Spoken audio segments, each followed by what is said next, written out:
Assalamualaikum warahmatullahi wabarakatuh. Perkenalkan, nama saya Abdullah Sudiman, dari kelas Teknik Informatika Universitas Cokro Aminoto Palopo. Jadi di sini saya akan menjelaskan tentang tugas algoritma dan flowchart dari mata kuliah algoritma dan pemrograman terstruktur. Jadi untuk lebih jelasnya kita pindah ke video selanjutnya. Jadi ini adalah kuis pertama algoritma pemrograman terstruktur. Jadi di sini kita disuruh membuat algoritma beserta flowchartnya dari tiap-tiap kasus berikut. Kasus pertama, melakukan panggilan dengan Google Meet. Algoritmanya yaitu dari cara melakukan panggilan di Google Meet. Jadi Google Meet itu tersedia di Google Play Store dan aplikasi App Store.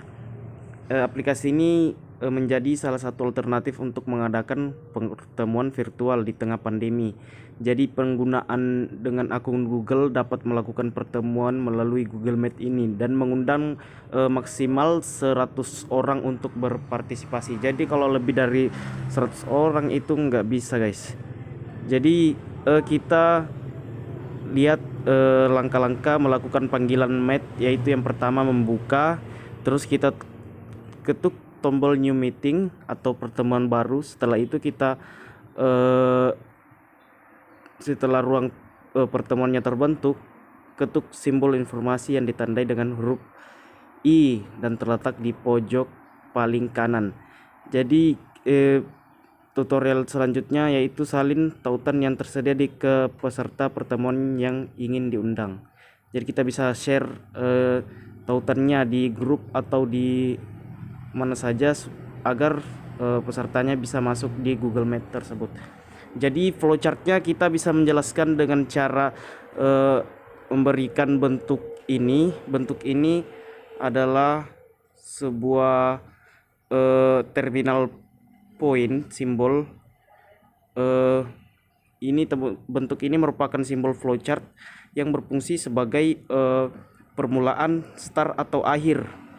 Ini dari kita bisa mengakhirinya dengan simbol ini juga. Jadi kemudian kita berpindah ke simbol ini. Ini adalah simbol arus. Ini adalah simbol arus, di mana ini adalah sebuah arus dari flowchart dari pertama hingga selesai. Nah, kita berpindah ke tutorial selanjutnya, yaitu membuka aplikasi Google Meet, dan kita berpindah ke mengetuk tombol new meeting atau pertemuan baru. Ini adalah simbol processing symbol. Processing symbol ini merupakan sebuah simbol flowchart yang berfungsi untuk menunjukkan pengelolaan yang dilakukan oleh komputer atau PC. Nah, ini juga kita gunakan di sini. Setelah ruang pertemuan terbentuk, ketuk simbol informasi yang ditandai huruf I dan terletak di pojok paling kanan. Setelah itu salin tautan yang tersedia ke peserta pertemuan yang diundang. Nah, ini adalah simbol yang dari tadi yang ada di awal, dan kita tutupnya juga di akhir. Sebagaimana yang telah dijelaskan dari awal bahwa bentuk ini kita bisa pakai di awal dan di akhir sebagai pembuka atau penutup. Nah, tadi saya tidak menjelaskan bentuk dari ini. Jadi bentuk ini adalah bentuk input dari sebuah flowchart. Jadi mungkin itu saja untuk kasus pertama, cara melakukan panggilan dengan Google Meet. Jadi kita pindah ke kasus selanjutnya. Jadi kasus selanjutnya itu cara membuat mititi. Algoritma membuat mititi. Mititi adalah sebuah masakan dari Tionghoa, Indonesia. Jadi jenis mie kering yang disajikan dengan saus kental dan irisan ayam, udang, bakso, dan cumi.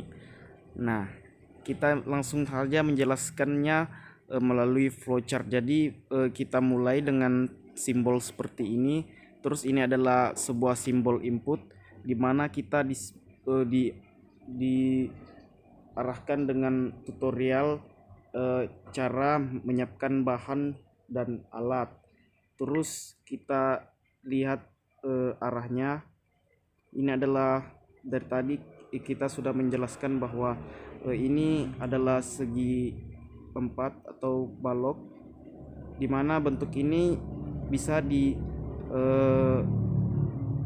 disebut dengan simbol proses atau processing symbol, di mana ini merupakan simbol flowchart yang berfungsi untuk menunjukkan pengelolaan yang dilakukan oleh komputer atau PC, atau bisa dikatakan ini adalah sebuah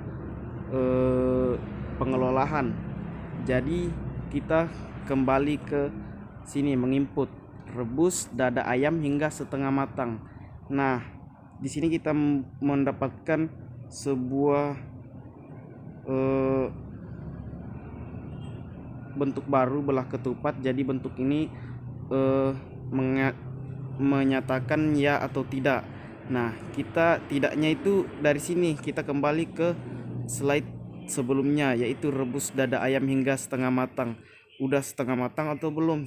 Kalau belum kita kembali lagi supaya setengah matang. Jadi di sini kalau ya kita lanjut, angkat dan tiriskan setelah dingin.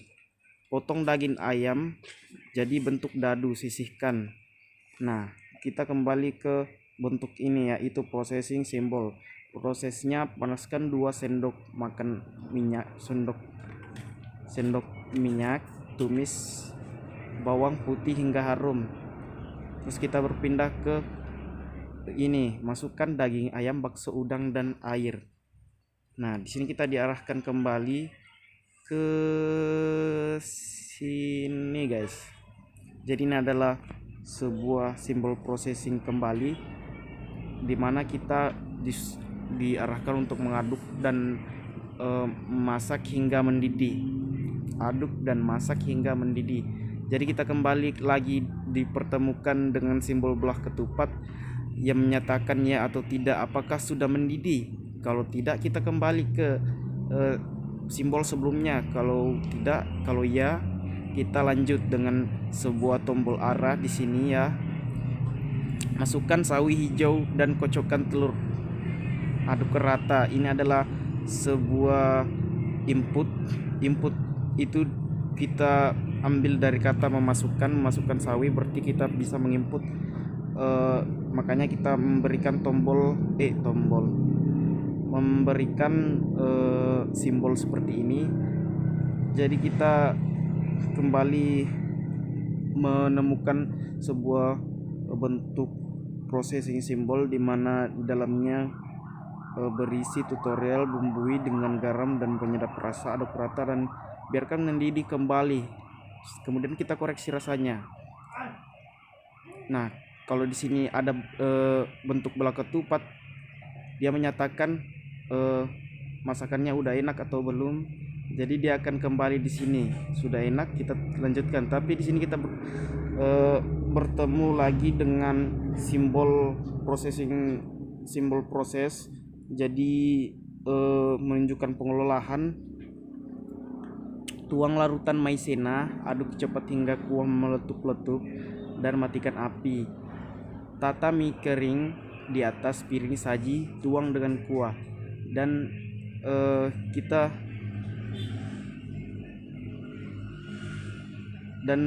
siap disajikan. Kemudian kita bertemu kembali dengan simbol atau sebuah bentuk, di mana bentuk ini digunakan dalam memulai dan mengakhiri.